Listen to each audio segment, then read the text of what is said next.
modern Jerusalem bears little resemblance to the city where Jesus suffered and died. In the wake of its turbulent history, virtually all of its walls and buildings have been destroyed and reconstructed several times since the week of Christ's Passion.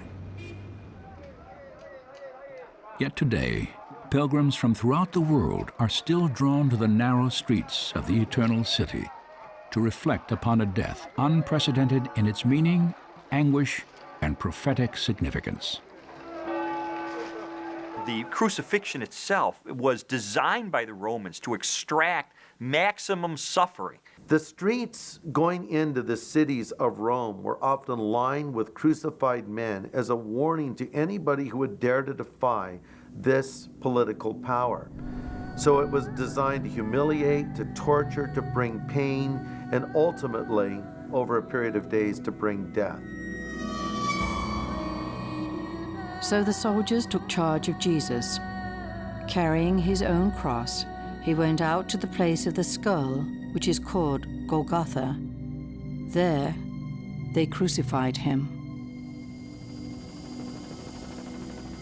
The crucifixion of Jesus is the foundation of Christian theology and the centerpiece of the Passion story.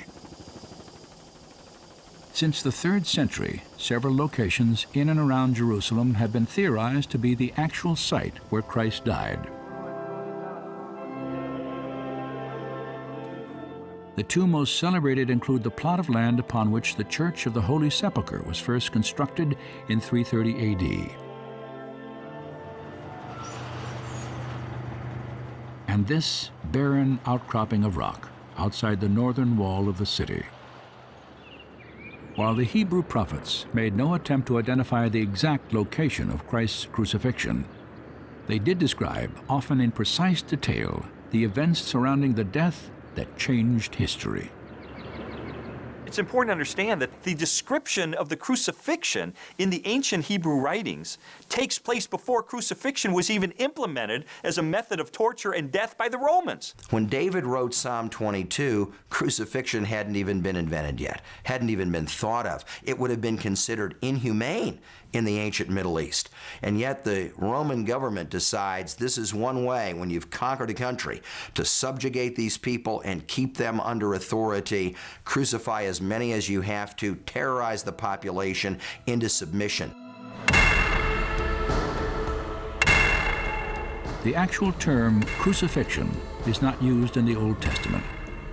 However, there are several ancient references that clearly indicate it was the means of capital punishment by which the Messiah would die. As a result, the fulfillment of Messianic prophecy hinged upon a specific historical chronology. The Messiah has to come during the period of the Roman Empire. It's only in that narrow window of time when the Roman Empire rules the world that crucifixion is the means of execution, and Jesus comes at the right time, dies the right way in fulfillment of those prophecies. David literally looks down through the halls of history, down through the corridor of time, and 1,000 years in the distance sees the Savior suffering and dying and describes it for us in Psalm 22. Biblical scholars have long studied the correlation between the writings of David, Zechariah, and Isaiah, and the gospel accounts of Christ's death. When these Old and New Testament scriptures are compared side by side, the prophetic implications of the Passion of Christ are fully realized.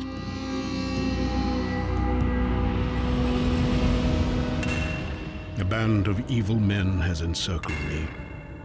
They have pierced my hands and my feet.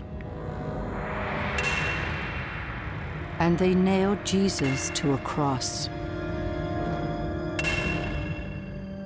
To intensify the pain of crucifixion, Roman soldiers attached victims to the cross by driving spikes 5 to 7 inches long through the hands or wrists and feet.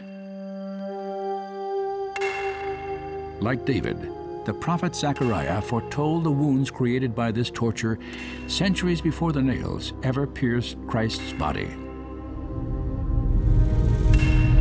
They will look on me, the one they have pierced, and mourn for him as one who mourns for an only child.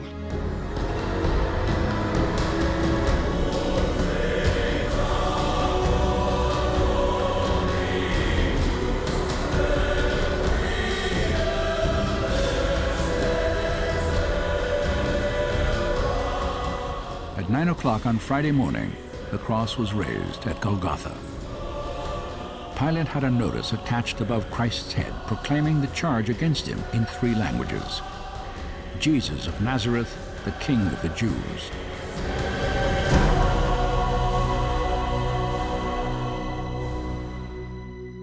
During the next 6 hours, at least 12 specific prophecies were fulfilled. He poured out his life unto death, and was numbered with the transgressors. They crucified 2 thieves with him, one on his right and one on his left.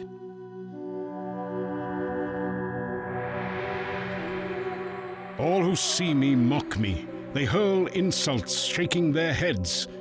He trusts in the Lord. Let the Lord rescue him. Those who passed by hurled insults at him, shaking their heads and saying, "He trusts in God. Let God rescue him now if he wants him."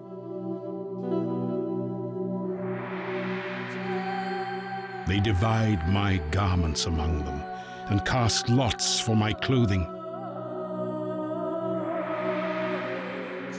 When they had crucified him, they divided up his clothes by casting lots. That was, again, typical of Romans.